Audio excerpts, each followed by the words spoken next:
everybody, it's Clarissa, and you are in the limelight again this week. We have another extraordinary guest, another entrepreneur. She's a lady that I've known for quite some time, and what a powerhouse, may I say, is she. She's a transformational coach. Let's put it that way. She's going to tell us better exactly who she is and what she does. But I thought in these times, it was really kind of interesting to get her on board. And again, there are such conflicting times, difficult times that we seem to be going through. And it's on a global level. It's not just us here in the United States, but she's a consultant and a teacher. She's a speaker, a coach as well. And again, as I said before, she's a transformational specialist. Welcome, Leeza Steindorf. Hi, Clarissa. Thanks for having me. Well, I'm so glad you are with us, because what times are we going through, Leeza? There really seem to be very difficult times, and we can't say, there's something I was watching on the news this morning, and it's you just can't say anything anymore without offending someone. You can't say anything anymore without being politically incorrect. Have we all become that sensitive to everything? I think that we've not become really sensitive. I think we've just become scared. We're scared of everything. We're scared of being ourselves. We're scared of ostracizing other people. We're scared of hurting others. I think that people feel so disoriented because things are moving so fast, changing so fast. Mm-hmm. Whatever the world order had been for the last 100 years, we can have a lot of conversations about how people felt about that, depending on what demographic you were in. But there was a sort of stability. It was kind of like, well, that everybody knows how it is. It's just how it is what right. People would say, right? Right. Well, it's not that way anymore. We are in a process of such chaos that nothing that people were used to is valid. And the interesting thing is that the millennials, that's all they know. Right. They don't know that old world order. Right. And the people that are quote unquote still in charge are looking for a new orientation. Right. But wouldn't you say that would be true generationally through the ages? Or is it really more now because we are bombarded with so much more information than we ever have been? Well, I think it's both. I mean, you need to consider a lot of the people now that are coming into solid jobs that are really starting to guide us in our political systems, in our corporations and so forth. They do not know life without the internet. I mean, that you need to really think about that. So the idea of going to a telephone book and looking for a telephone number. I don't even know if they know what that is. Right? Or only having the opportunity to use a telephone to call somebody where you couldn't text, you couldn't Zoom, right? That's not even in their paradigm. Yeah. So what that means is there's a whole new way of thinking and perceiving our existence than what we know. And that's never happened before. Right. And that's creating the conflict.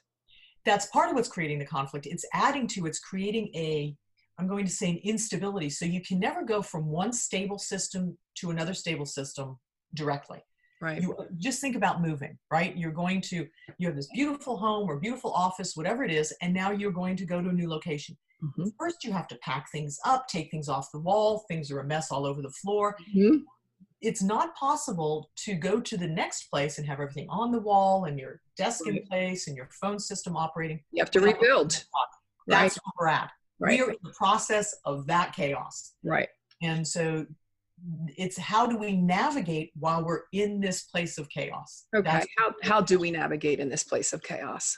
What do you give us? Maybe you've got, I don't know, a case study that you can share with us, or how is it that you encourage people when you're coaching and training and teaching them to want to move out? Because I think a lot of people are they get stuck in this paradigm, this strange place that we are, and they don't know how to get out of it. And some of them kind of like lavish being in it, they're just bitching and moaning and complaining all the time. And the new status quo. Yeah. We do love to grow and moan. Right. And there are also people that profit from, I'm going to say, exaggerating and emphasizing that there's chaos and somehow get, find their gain in that. Right. My experience, though, it's interesting. When I was talking to my son a number of years ago, when I made the transition, so I spent most of my life in Europe, and then I was born here, but I came back just a couple of years ago. And in bringing my business over here, I was trying to find out, I had to come up with a new business name. And how could I tie together all the different threads of what I did? And in talking to my son, I explained to him, I said, there in every facet, whether it's my coaching, consulting, training, conflict resolution, crisis transformation, whatever it is, there are these core concepts. I said there's clarity. So Yep. really getting clear on who I am, what's going on in front of me, what the pieces are, having like laser sharp vision. Mm-hmm. And there's ownership, where I am 100% responsible for me and for my action. I can't do anything about anybody else, but I have total responsibility for how I show up here. Mm-hmm.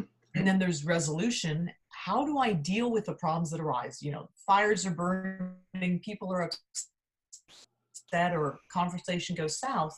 What skills do I have, or how committed am I to actually do something about that and to resolve it in a positive manner? Right. And the final one is excellence. Like, how do I show up the best of me all the time? Like, keep coming back to it, even when I stumble and I fall. And so as I'm sharing this with my son, he said, well, Mama, that's core. I said, I know it's core, but I'm trying to figure out. And he said, no. It's core, the acronym. He said, clarity, ownership, resolution, excellence. I was like, oh my gosh, that's brilliant. It is brilliant. I'm going to have to go to a commercial break for a second. I want to come back to core because I really want to take a deeper dive on that with you. Everybody, we are in the limelight with Leeza Steindorf. She is a transformational coach, speaker, and author. We're going to get into that with her as soon as we come back. Hey everybody, Clarissa here. I wanted to talk to you about Audible.com and why. Well, you know, you can get countless amounts of books on audio. Just listen to them. Who has the time? I don't, to stop and read all the books that I want to read. But, you know, I'm always in the car. I'm always traveling either from Phoenix to Las Vegas or out to San Diego, LA. I've got plenty of time in the car that I can be listening and learning, or listening and enjoying at the same time.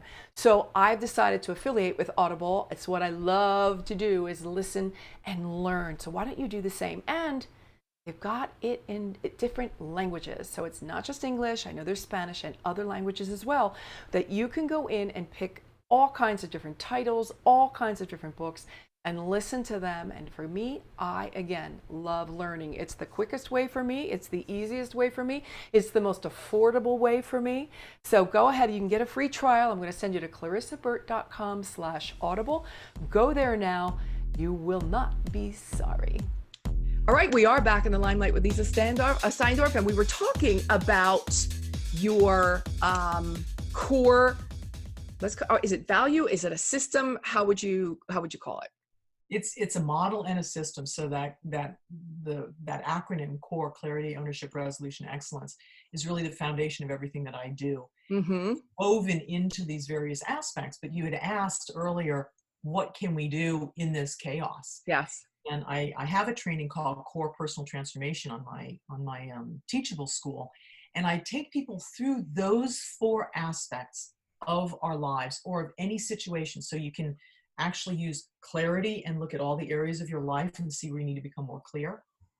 And you can take each element like that. Or you can, in any situation, go through clarity, ownership, resolution, excellence. So if we look at our political system, where things are so in uproar. Oh, do we have to?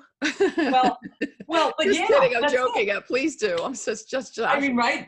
We'd like to shut the windows, close the doors, and let's not talk about it. And I have.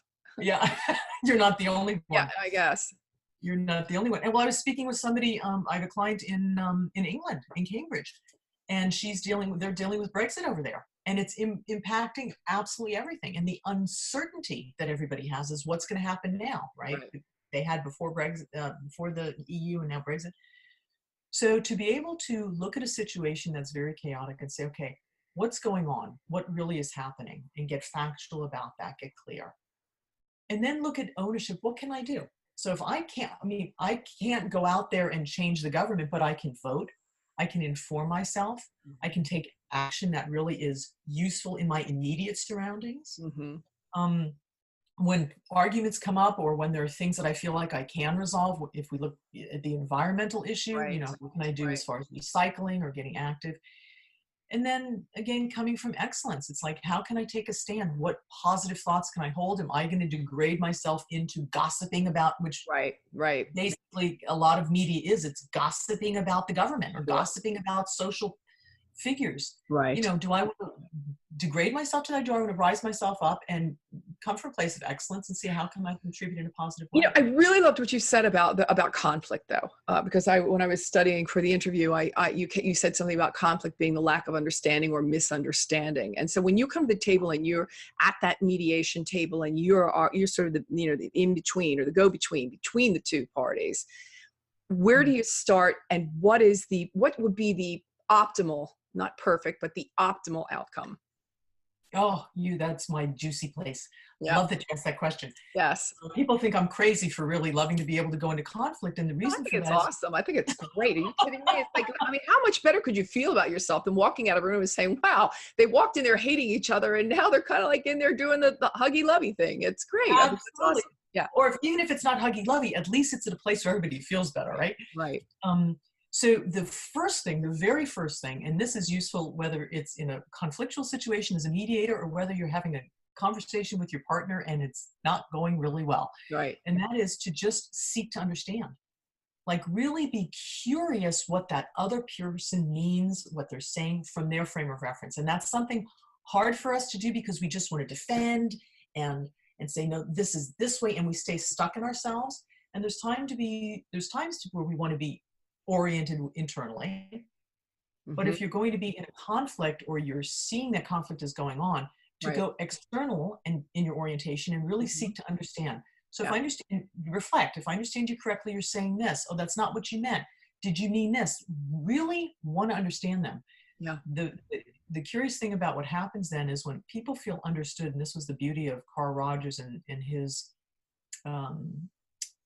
person-centered therapy, the human psychology aspect, is when people feel understood from their frame of reference, they calm down. Their base brain, we're not in fight and flight anymore. Right.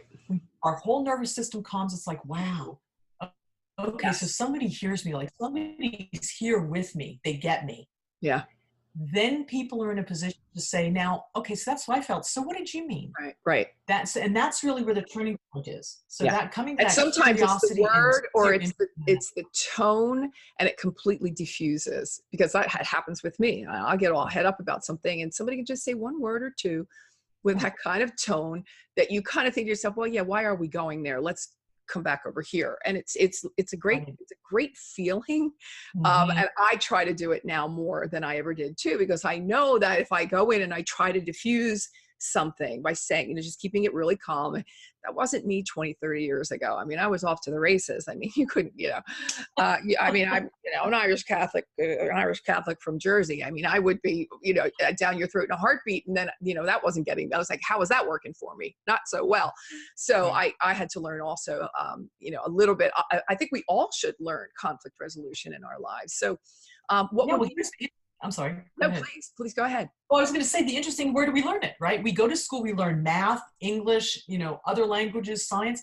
Nobody teaches us these basic life skills. And then we're sent out in the world and we're somehow supposed to be able to do it. And as we can see, it's not working. Yeah. She openly says that she had a difficult enough childhood. I don't know what that really means, but I do know that she's very connected to wanting to be a fabulous parent today. She wrote a book called Connected Parent, Empowered Child: The 5 Keys to Raising Happy, Confident, and Responsible Kids. Leeza, take it away. I'm not a parent, so I really can't. I mean, I've been parented, and I love what you said too about, we parent from where we learned our parenting. I mean, we got our parenting skills from our parents, and that might not have worked out so well either. So please. Exactly. And the challenging childhood I had is my parents, especially my father, he had been in Vietnam. He had been raised also by a very authoritarian Italian man. And so his way of parenting, especially when he came back from Vietnam, now they call it PTSD. They didn't have a name for it then, was through aggression. Shell shock. He was shell shocked. It was violent. And we were, little girls who didn't want to eat our peas or didn't want to, share our doll. And that didn't go down very well after what he'd experienced. So it was a really tough way to grow up, and conflict was a natural part of it wasn't natural, but it was a part of our family. It was a familiar dynamic. And I recognized very early on there had to be a different way. And so the tools that I learned were to get angry and get loud. Mm-hmm. And that got me through, but that wasn't really useful out in the world, right? And you're not the only one, Clarissa. I'm just saying, hand up. Yeah. And so I did a lot of schooling. I also got my certification in mediation, group facilitation, have done a lot of work and gathered best practices and learned. I had the blessing of working with Natalie Rogers, Carl Rogers' daughter, who is the father of humanistic psychology. Mm.